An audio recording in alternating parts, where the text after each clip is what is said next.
Welcome back. We can ask ChatGPT to suggest to us a specific process to solve a problem. We can do that in any context. In this video, we're going to focus on a business-related problem.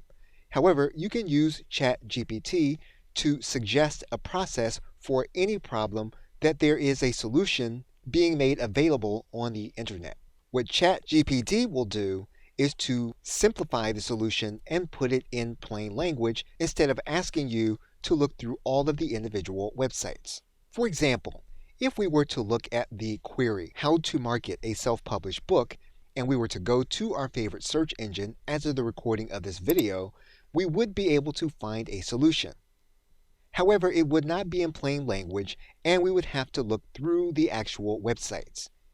You're going to see various improvements being made by search engines. However, you will need to look through the information.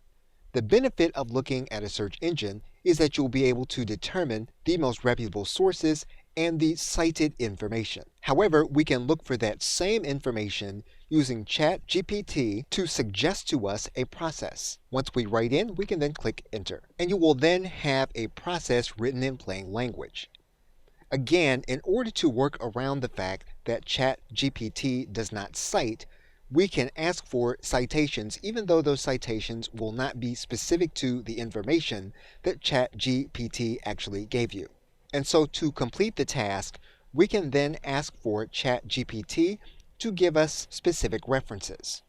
And we can now click enter. And so basically, you can solve a process and ask for ChatGPT to give you specific references to verify the information that it gave you. Okay, so with that, thanks, and I will see you in another video.